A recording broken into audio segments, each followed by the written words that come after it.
this session today.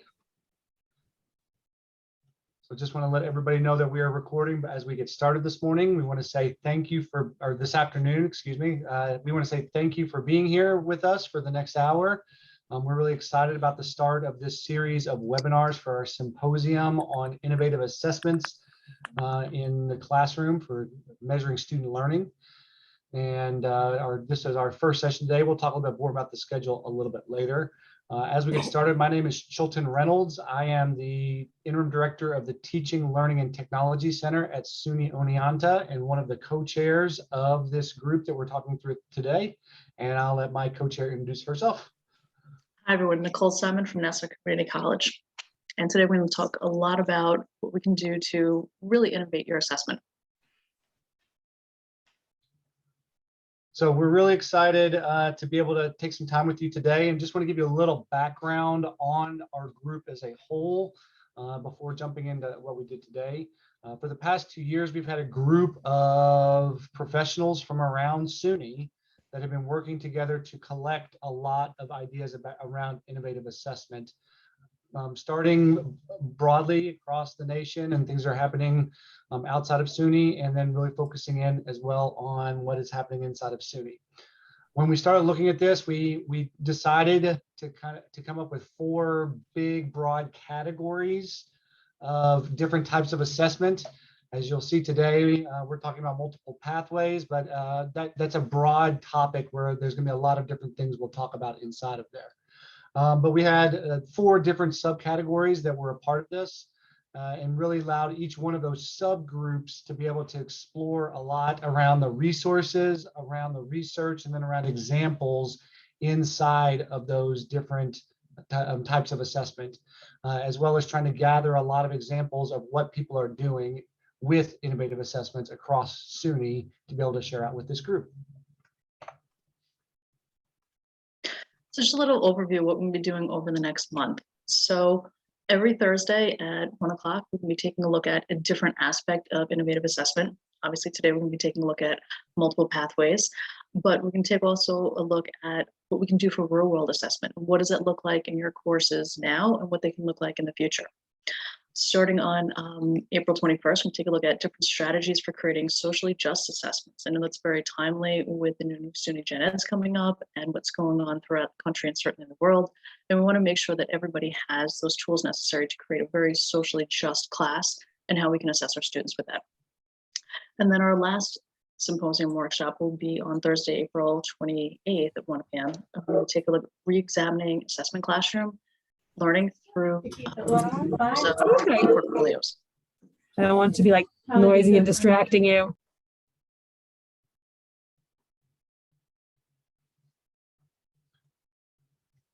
So one of the main products that we have out of this group is we have created a website. The URL to that is at the top, and we'll be putting that into the chat as well. This is a resource you can come back to over the course of these webinars to be able to see a lot of the examples, resources, and research that we have collected. We really want this to be a repository that you can come back to and really use moving forward and also share with. There is a submit your assessment strategy button on the page where you can submit things.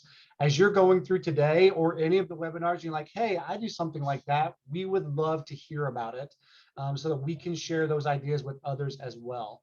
So please, please, please check out the website and be able to add your own ideas there as well if you would like.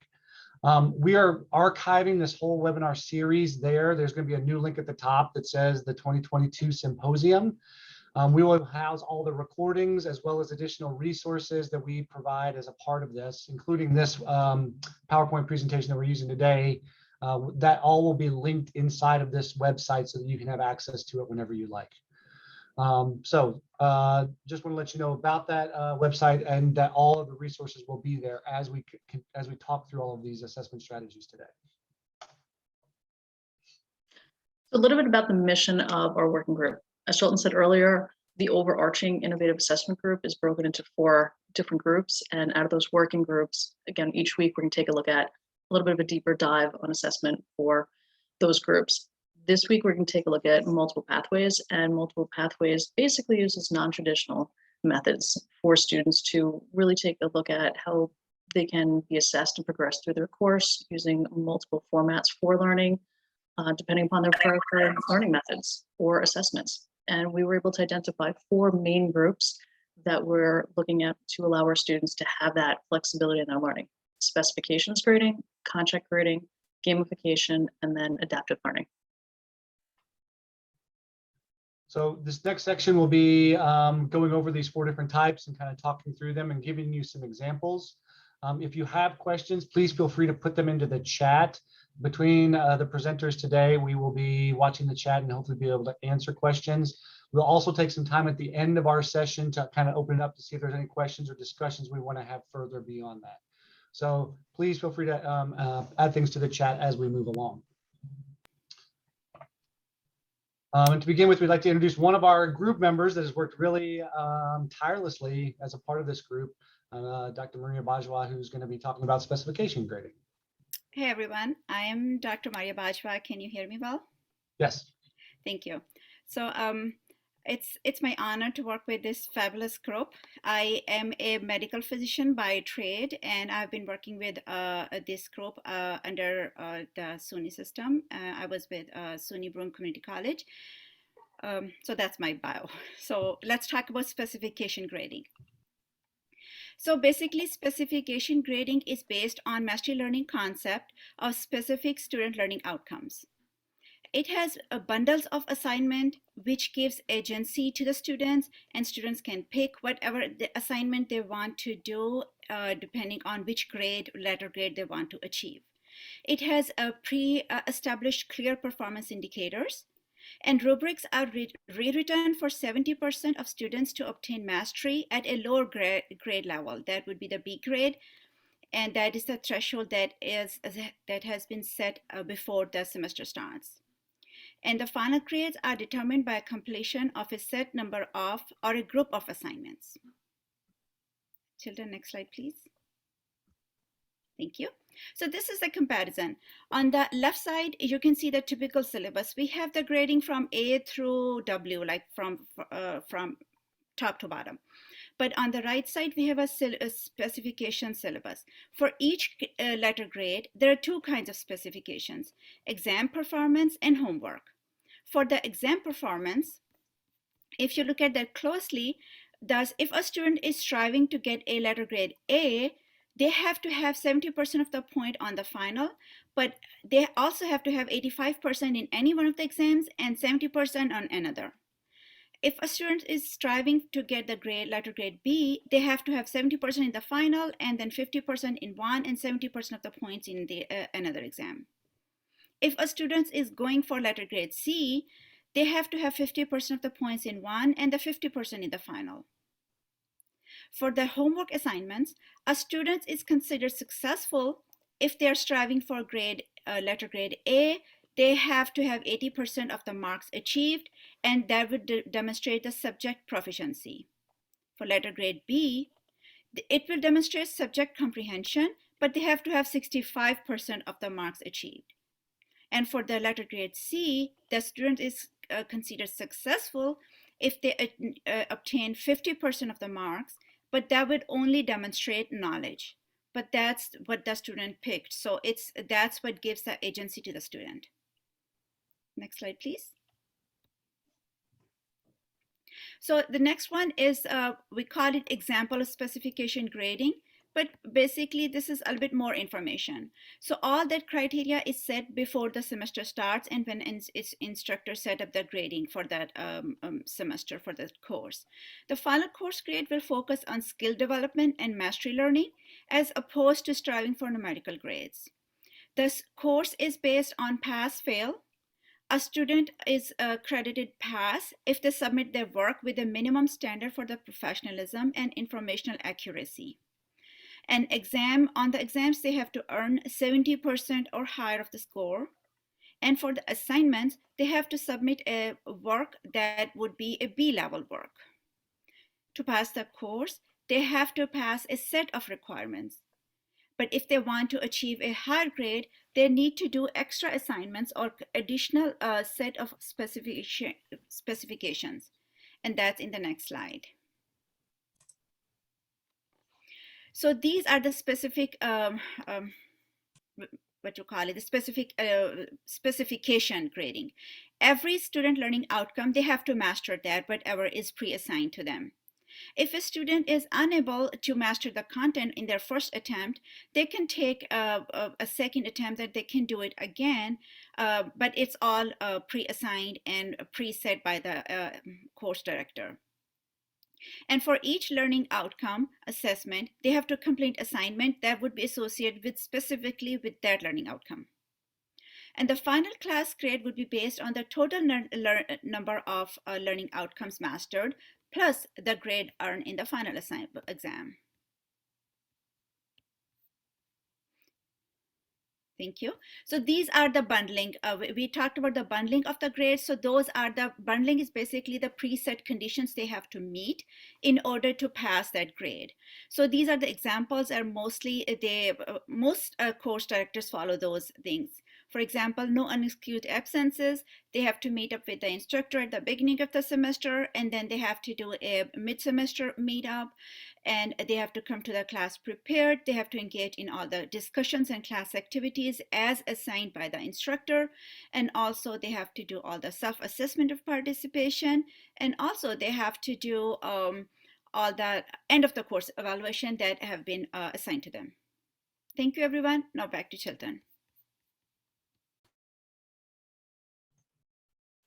And just a little feedback I've had with faculty that have used specification grading. What they really like is, as Maria was saying, was that when you set up assignments, you were setting them up to be pass-fail. Every single assignment in the class becomes pass-fail, and you are saying, I want them to show mastery on the specific assignment, and you have to decide what mastery is. We had a big discussion in our group about, in one of the earlier slides, they said about using about 70% as the what constitutes pass per assignment. And we really had a discussion about how that might be different. As Maria said, she works in nursing where they have very specific mastery skills they have to learn. That's already assigned inside of their curriculum. So that for her, that's a different threshold than it might be in a different discipline where you have a little bit more flexibility in saying what you consider to be passing. So that's where the recommendations is saying, don't make the bar high for passing. Don't make it your regular A work. If you're going to do pass fail, make it something that's achievable by 70% of your students in a first time through type of thing, so that they can be successful in these. But the feedback I've heard from faculty is when they do this, then it becomes a lot easier for grading for them because they can say, yes, you met this, or no, you didn't meet it. And then you can think about mechanisms for if they don't meet it, how often do you want to let them be able to try again to show mastery in this space? Do you want to let them have 2 attempts to try and do this? I've seen some people that have done tokens where they've said over the course of the semester, you have 10 tokens. If you want to try something again, you have to use one of your 10 tokens, and you can choose how you as a student want to do that. So it gives a lot of agency to the students to decide, okay, maybe I didn't show mastery in this one.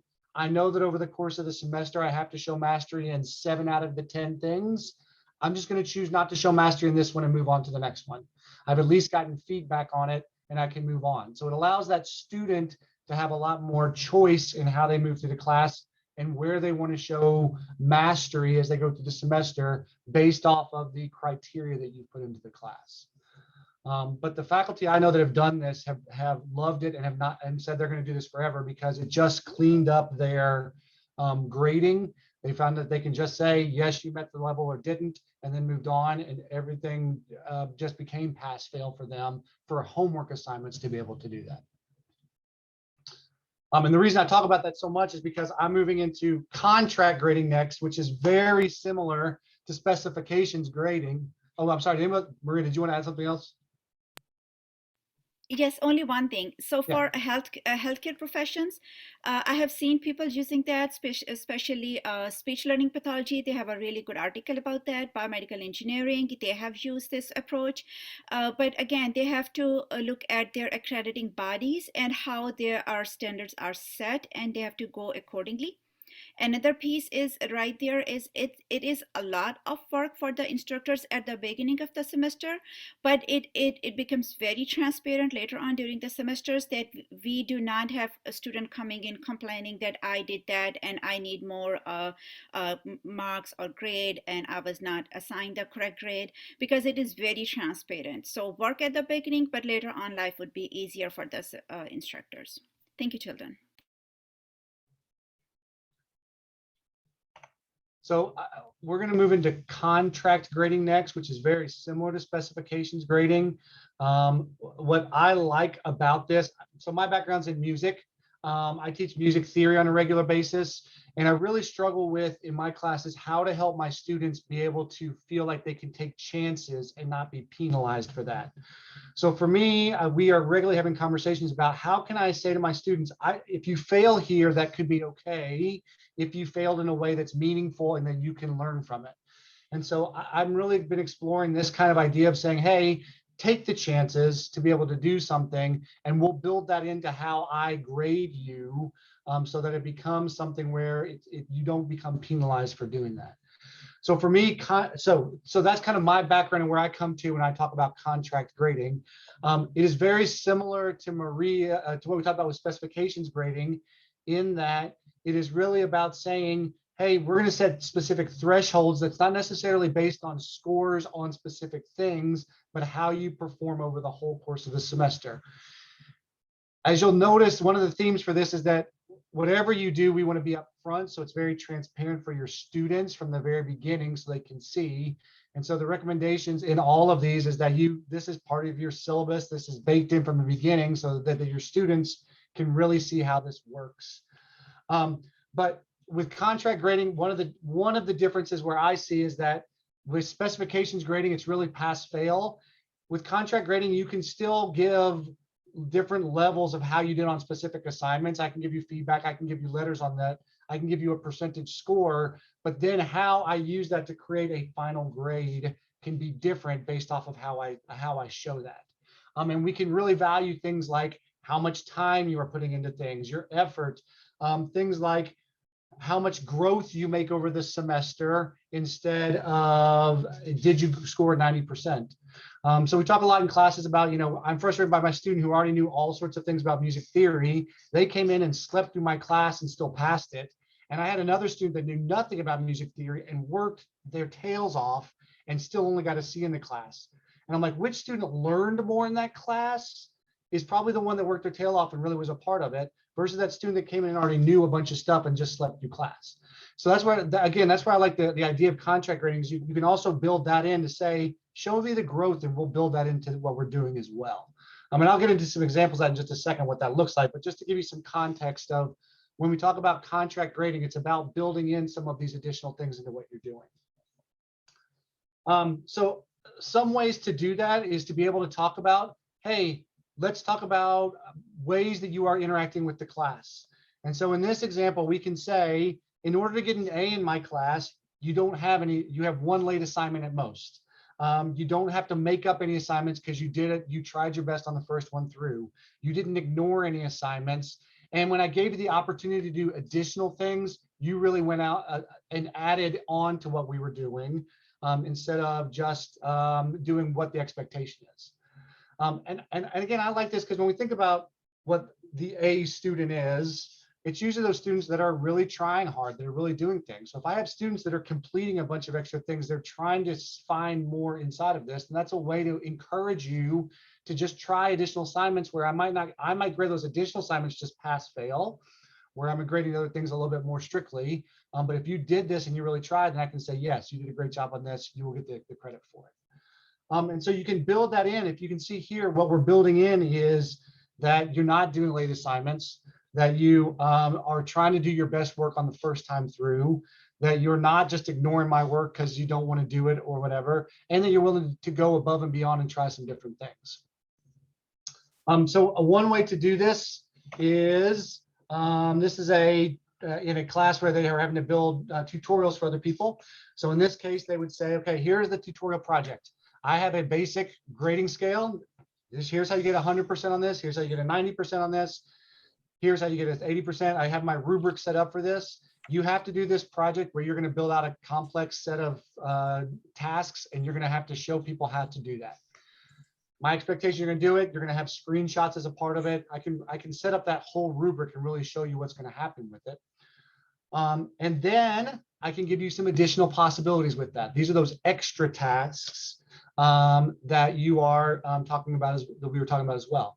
So one extra task could be that you do an audience analysis and look at how people reacted to looking through the steps that I had asked you to create.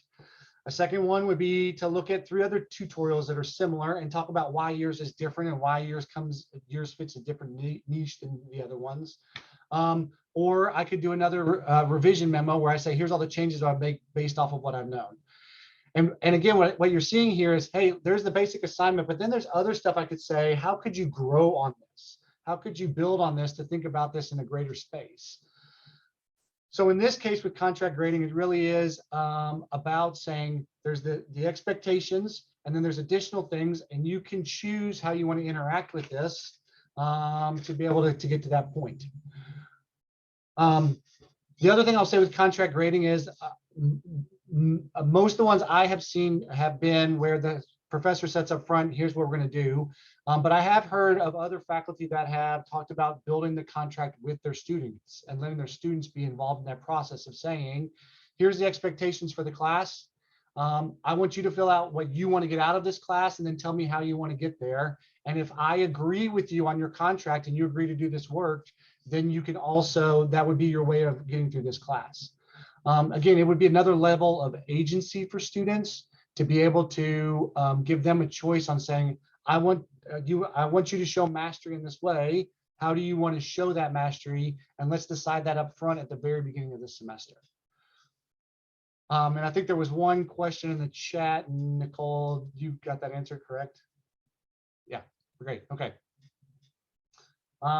With that, I'm going to pause on contract grading for right now, and I'll pass it over to Nicole to talk about gamification. Thank you. So far we've taken a look at specification grading, where we change the threshold for student learning. We change the threshold for assessment of students. We've taken a look at contract grading, how we can set up those different parameters based on our class. Now we have an opportunity to take a look at how we really can have fun with assessment. And I know fun and assessment, they don't really go together, but gamification of learning, why not? When we take a look at gamification, it's really the application of using game-based design elements or game theory in a non-game context, or it could be a game context, depending upon how you set it up. But the goal is really to leverage our natural desire to improve activities and the processes that go through this. We want our improvements in our learning to relate to engagement, productivity, learning, and this really helps students with socializing, learning, mastering, completion of their learning of certain topics. In order to implement this really successfully, you really need to understand the strengths and weaknesses of a data-driven approach to design and iterative development on how we go about creating our games.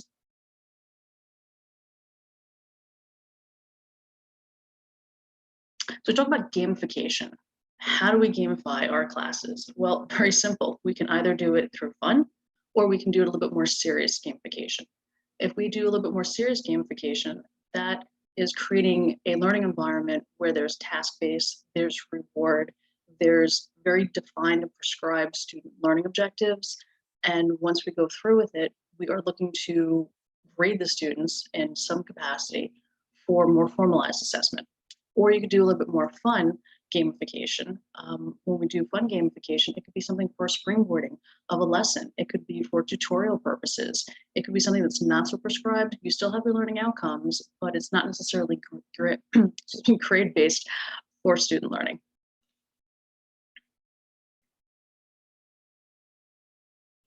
So some of the examples that we had from our assessment website. I teach in the STEM area, so taking a look at how we can do lab skills in a remote learning environment, making sure that our students can do a virtual lab, something that is repeatable by students. And this helps with more in-depth learning experiences, and it also gives real-time feedback for students. They're able to immerse themselves in a role-playing perspective in a very broad-based digital venue. It could be very prescribed again, it could be very serious, or it could be a little bit more laid back. In the past 2 years, having to move to a remote learning environment has taught us certainly a lot, but more importantly, it's taught us the value of gameplay. It allows you to have that formalized assessment through one of the examples I gave below, through Symposium, where students have, again, very defined learning outcomes, very prescribed way that they go about that. And those objectives help give them that nice feedback where they're learning in real time, but in a more digital venue.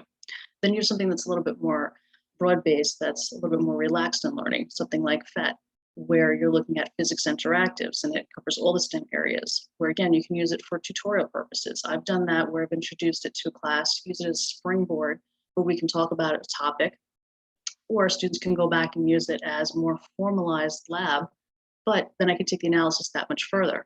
So it's a little bit of a less prescribed learning environment. They have fun, they're able to repeat it, which is wonderful for student learning. Okay, so what did you learn, or what did you have trouble with? And they can go back and do more in-depth analysis. Again, this isn't just for science, but this is just one example. So what are the benefits of gamification? There are tons of benefits. You want a better learning experience for students. You want them to be able to have flexibility and adaptability in their learning. You want that instant feedback. If a student's going to play a game, or if a student's going to do any type of gamified learning, and it doesn't just have to be digital based, they want to have that feedback. Otherwise, why are they doing it? You want that intrinsic reward system, and you want to show value in what you're teaching them. Again, having those learning objectives and bringing it back to that feedback of, I've learned it, I've done this, and this is where I'm going with it. You want to be able to create a better learning environment, more flexibility. Again, being able to tell a student, here is a fun way of learning something, or here is a fun way of going about getting a little bit more help in something that's not so formal for a grade. Or in turn, you could make it for a grade where the students are doing something and you have that reward system. All goes back to specification contract grading, how you set up your course. You want to also be able to change their mindset. You want to be able to see how they've grown through the experience, what they've learned, and then more importantly, how they can synthesize that information. You want to make sure that it meets their learning needs. It's not just go out and have fun or go out and play this game. It's we're doing this for this reason. We're trying to learn this for this reason. Just bringing it back to what the goals and objectives are for the course, and the students will naturally see that intrinsic value. Okay, so I'm learning this to help me with this, or I've done this, and now I can go about explaining that topic or see that relevance back to the course. And then lastly, look at the impact on the bottom line. Are the students learning? Are they having fun? Or are they having fun in learning?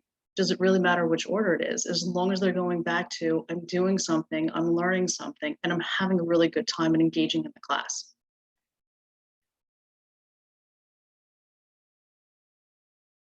So just some really quick examples. You could use something as simple as Class Dojo, where students are in that learning environment. You could use Kahoot for very quick little games or quizzes, or just to springboard a topic. I love doing that where I'm introducing, I teach physics, so it's not always the most fun to walk into class and do a certain topic, but what did we learn? What can we bring back? Where are our muddiest points that we need to build on before we ever start going through a problem set?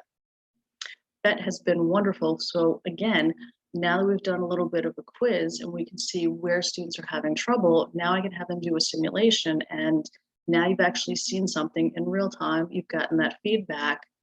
What have you learned? And I can reassess them. So far, all we've done is had fun. We've engaged. We've built this nice little community around a specific topic in class, and I haven't given you a grade yet. So there's no expectation that the student has to worry about certain grades. They have to have that pressure and that stress on them. All we've done is just have fun and learned. And then we can get to the more formal assessment a little bit later. So you have plenty of different opportunities and plenty of different options. Do you want something that's more a quick quiz, or do you want something that's simulating what's going on in your discipline?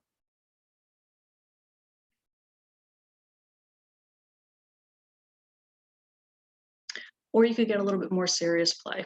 And it's a nice screenshot from the molecular workbench, which is a model-based. Here's a little bit more serious because you have the tutorial in the background.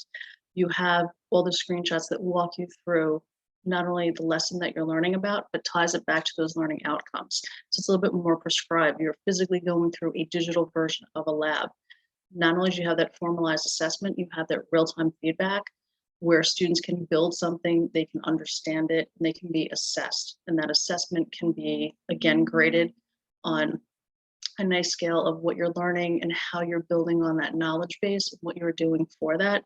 So it's a little bit more serious gameplay. It's not as let's learn, let's enjoy, let's have those conversations. Here would be more of a finalized. So we've learned, we've had fun, and now let's put it together for a more synthesized version of how we're assessing our students. So that would be more of like a serious play. I'll turn it back over to Chilton. And a couple things I'll say about gamification just from faculty that we've had on our campus do it. I've worked a lot with one of our political science professors who's done this. And he's done gamification through really allowing students multiple pathways to get through the course. And some things like a big assignment, research assignment paper are worth a lot more points to get there than a couple of quizzes. So you might have to take 3 quizzes to get the 100 points you need versus 1 exam to get the 100 points to meet that portion of it. And the feedback that he said from that one was it worked for him because he's taught this class over 10 semesters and he's tried different activities over that time. So he's got a bucket of 10 different types of activities that a student could complete to get there. And so if you're thinking about doing this on your own, then you would then want to think about either talking with other people in your field to get some ideas on multiple types of assignments that they could do to complete what you wanted to, or have some of those in your bucket already that you might have done from previous times of teaching the same class as you get started. The other thing that this professor said was that students had a really hard time choosing which things they wanted to do and realizing what that meant. So for example, in his class, you had to do 4 exams or you had to do a big research paper.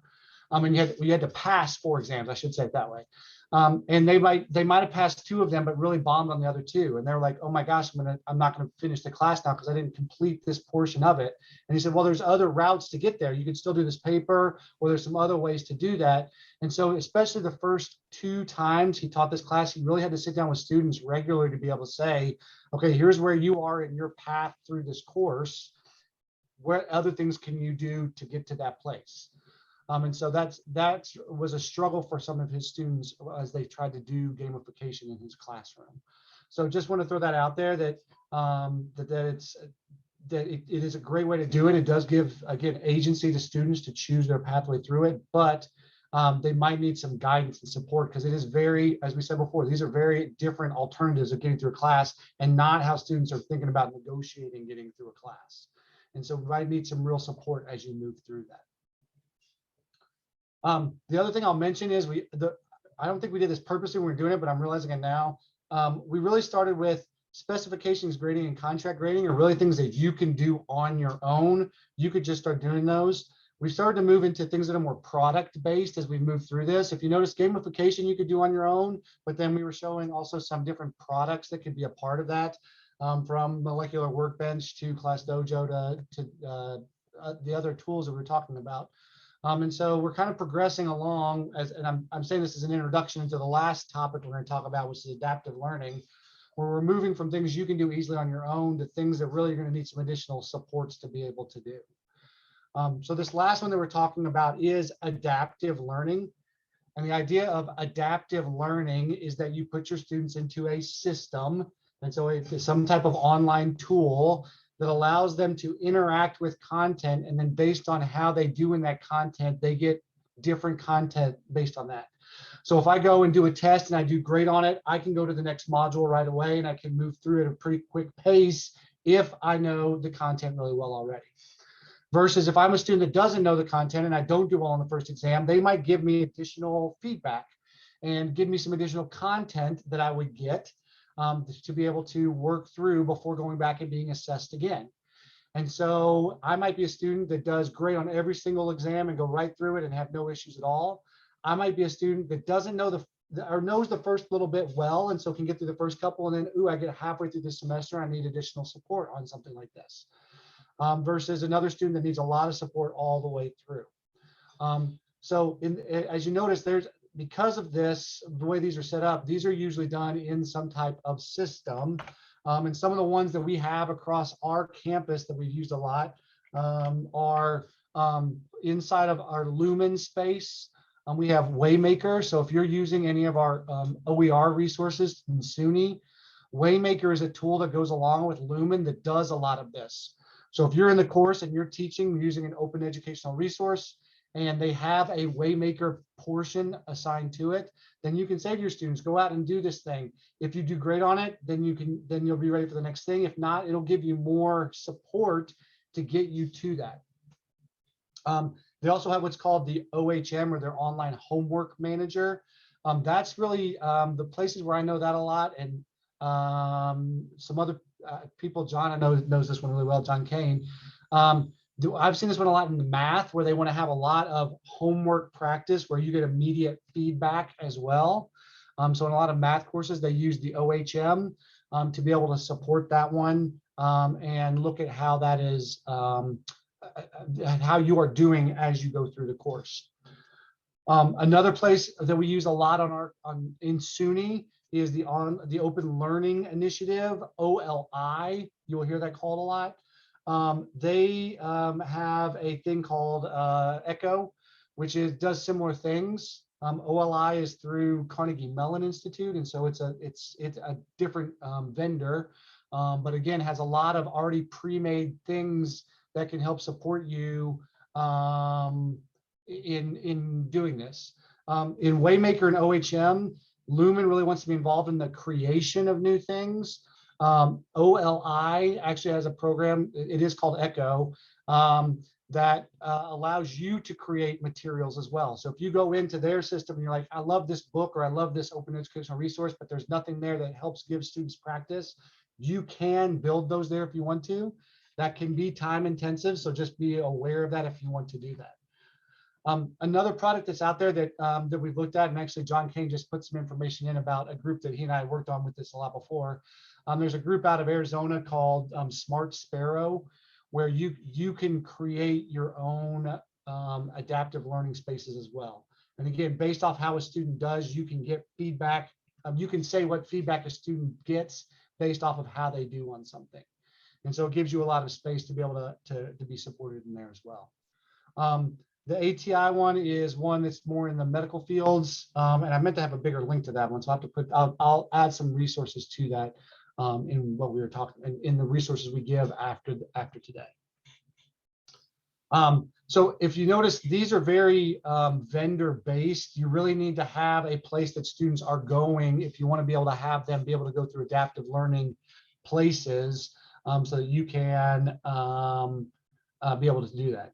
And yeah, thanks. There are some ways you could do some of this in Blackboard, where you could do some blanking on what's the name of it in Blackboard? Oh my gosh.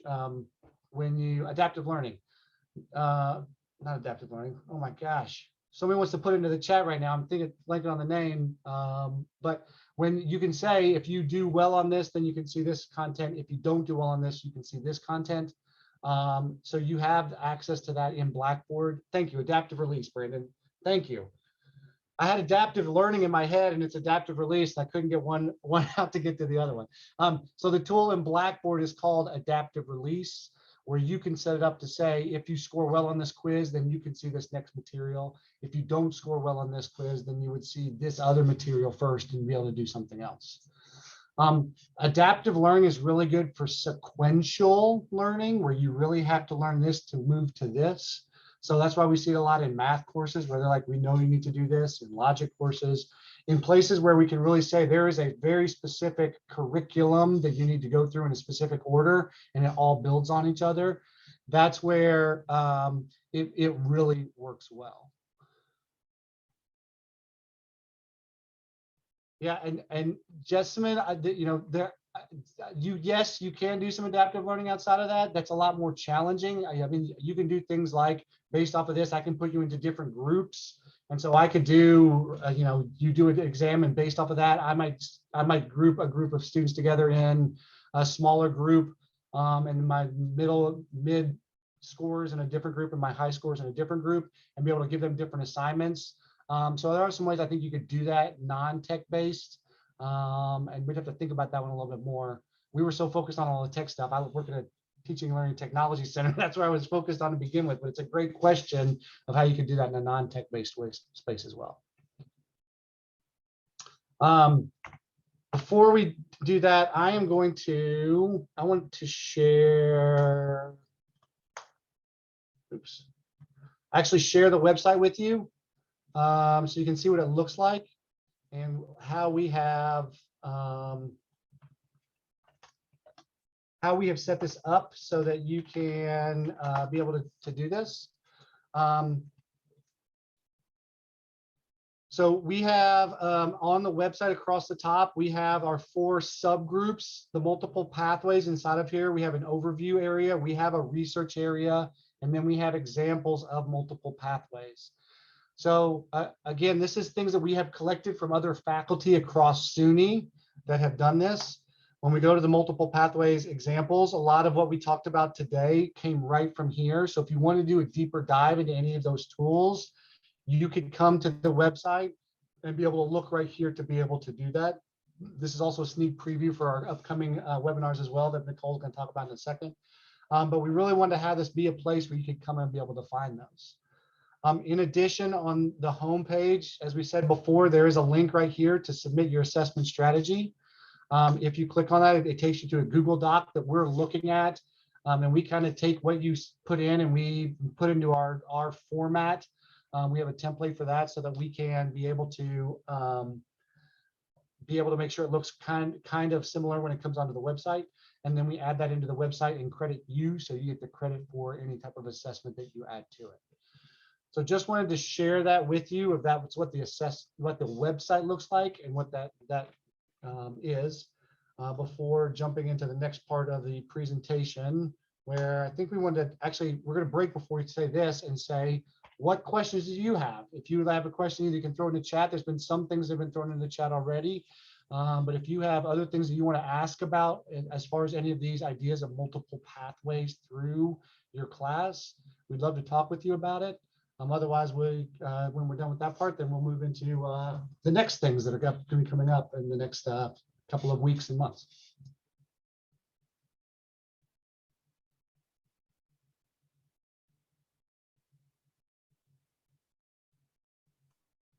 Jasmine had a question in the chat. She's asking how you could do more adaptive learning that is not tech-based. So I'd mentioned that you could scaffold your assignments and then do different collaborations and different group work from there. And she's asking, how is that customizing the learning path? Well, if you really take a look at scaffolding your assessments and scaffolding your assignments, you're looking at you need to complete A before you get to B.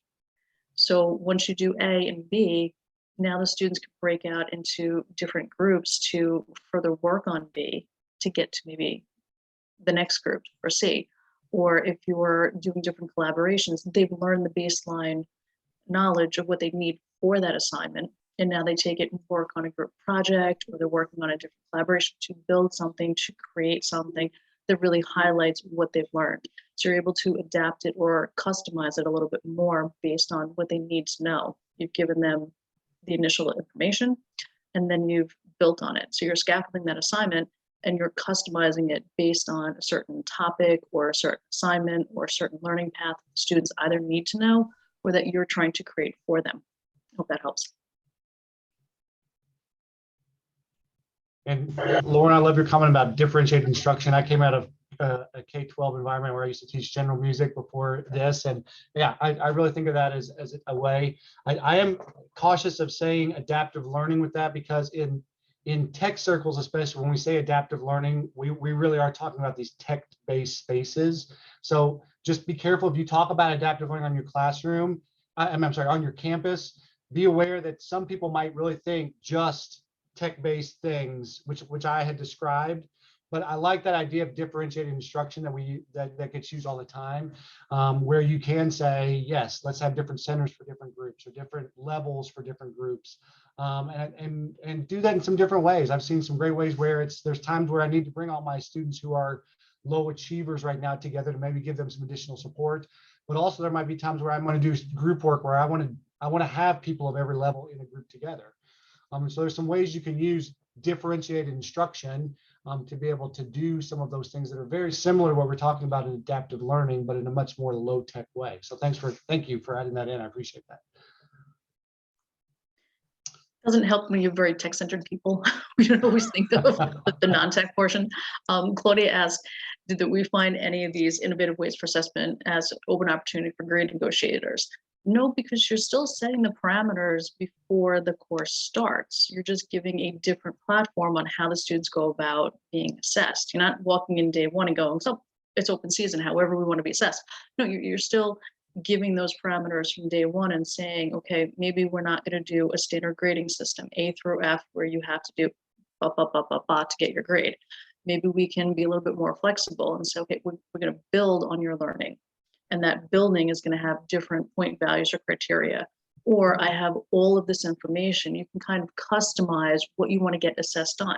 You will all learn the same information, but you don't necessarily have to get assessed on the same information, and build it that way. You can have contract grading where the students don't have to have, again, that prescribed A through F type of grading system, where they do have a little bit more flexibility. You know, sometimes what is better, one exam on 3 chapters or 3 quizzes where you're breaking out each chapter separately? It really depends on what works for your course, what works for your students, and what really helps build out what the students need to learn and how they're learning.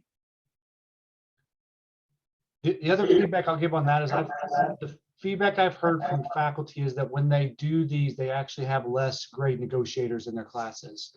And mainly because they've been, especially the first 1 or 2 semesters, they are really talking with their students a lot and saying, you got to think about this up front, because you have to make some choices in the first couple of weeks in some instances to try to decide how you want to go through this class. And so they're front loading that grade negotiating is what they're really doing. And so instead of the end of the semester, when somebody comes to you and says, oh my gosh, I didn't do any work, I still want to be, you can say, well, no, you had to do this work throughout the semester to get here. So my recommendation for you, if you're thinking about this, is really plan in the first 5 weeks of your semester or first third of your semester, depending on how long it is, to really talk with your students regularly about how you're doing this so they can be thinking about it up front. Because as Nicole said, we recommend that you should be very clear about how you're going to do this. And then when you get to that point where you say you didn't meet mastery on the 10 things, you can't get this grade because you didn't do that. It makes it helps in those classes where I have my experience working with faculty is where there had been places where there was more ambiguity in the grades. This actually helped out because it gave us space to be able to say, this is what I meant when I meant an A, and it was kind of ambiguous before. I can spell that a little bit better here than I might have been able to in a traditional grading system. But it does require some uploading, upfronting some of those conversations in the first third of that semester. Really say, this is on you. I'm now focusing more on your learning, which means you have to be more involved in this up front. So when they come to you at the end, you don't have to negotiate grades because it can be spelled out really well.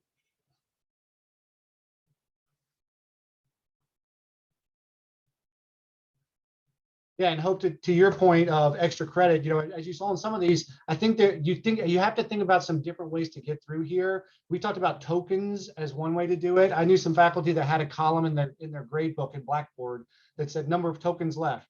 And they start off with everybody had 10 and it was right in Blackboard. And then if you took one, they would put it down to 9 and they'd actually put a comment in that said, you used your first token on April 5th for redoing this exam. And now you have 9 left.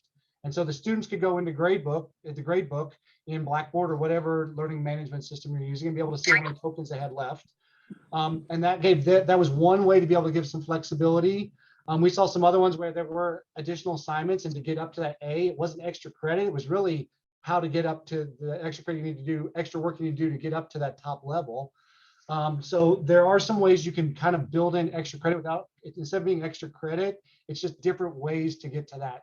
So I like the idea of thinking about it not as extra credit, but as a different pathway to get to that grade you're trying to get to. Nice. And it's great to see that you're using the tokens, Claudia. So thanks very much. I've got a question about gamification, tech tools that are set up for leaderboard. Absolutely. I do that with Kahoot, my class, where I set up a leaderboard and we see, who's really read the information the day before class, before we start, and get that leaderboard, get that little bit of competitive edge where students are learning. What did you learn? What are we talking about? Just so that I know that everybody's up to speed before we start doing a problem set. And to that point, Chilton was just talking about a moment ago, having that flexibility in how you go about assessing the student. I've had students that are just horrible test takers, and that's perfectly fine, but I give them a game and they will literally create a small video walking through the game. I did this and this is the outcome, or I did this and this is not what I'm looking for the outcome to be. And they'll submit that, and that's perfectly fine, because to me, they've learned the information, they're able to clearly synthesize their knowledge, and you can assess them. It's a little bit different way of going about things, but as long as you set it up in advance, you can have fun with it.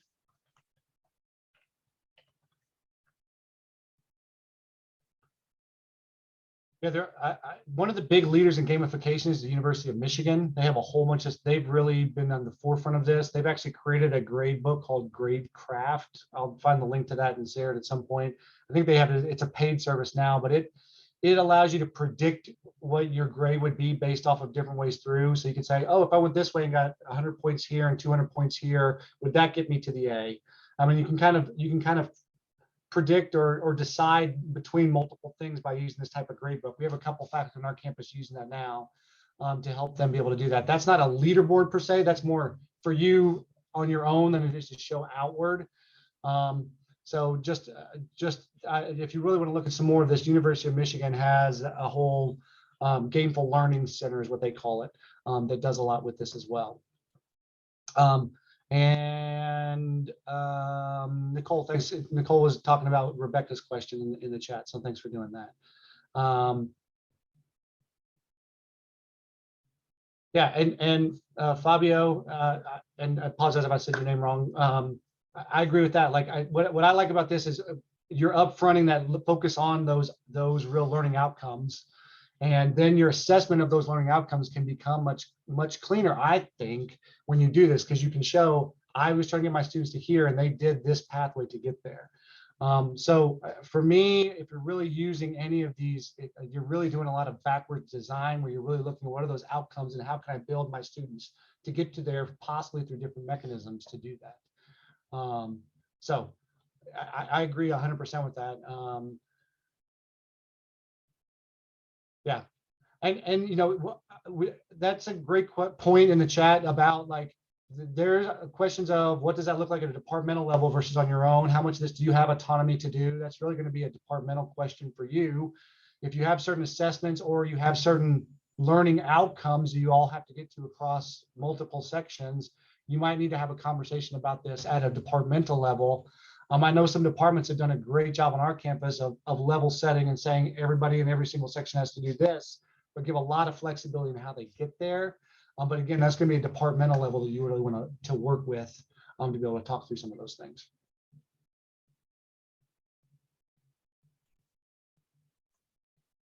Any other questions?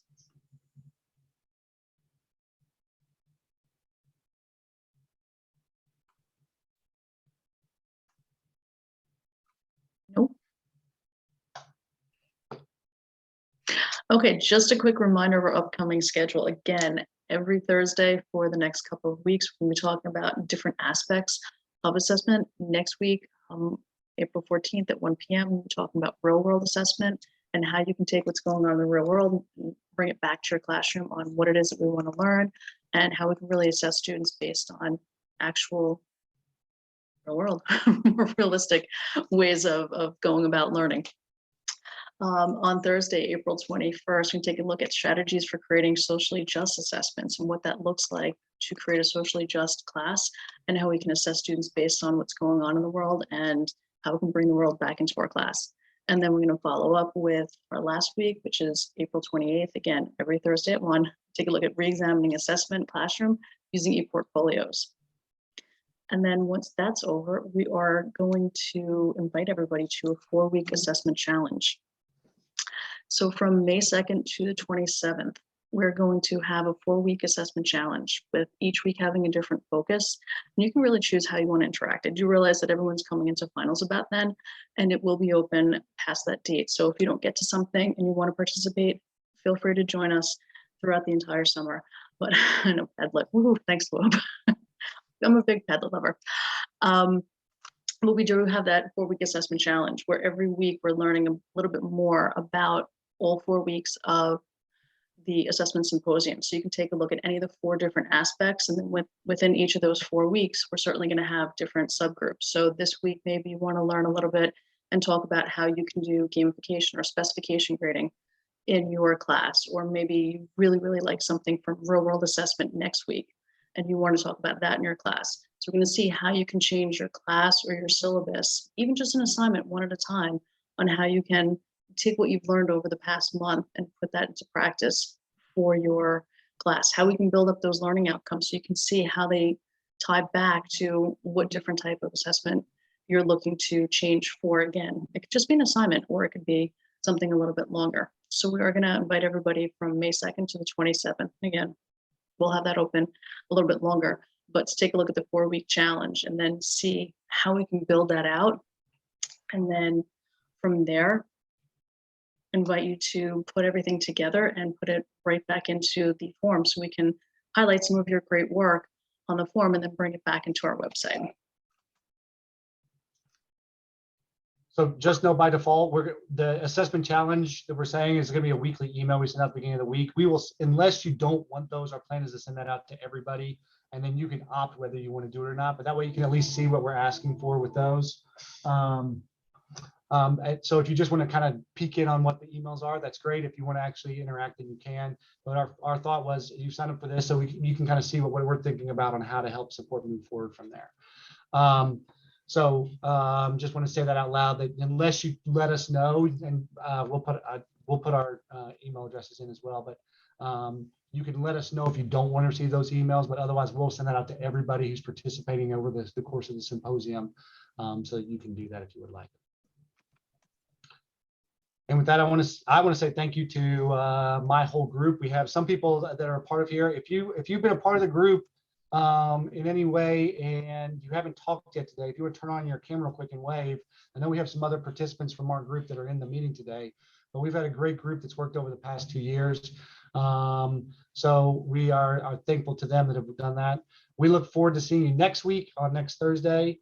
And the last thing, again, I'll remind you, if anything today you heard and you're like, hey, I do something like that already, we would love to hear about it. So please go to that, go to the website and put that in. We would love to be able to share things that you're already doing in your classroom or things you're planning to do in the near future. So again, thank you very much for me. Nicole, I don't know if you want to say anything else before we go. Thank you very much. And we look forward to seeing everybody next week. Thank you, everyone.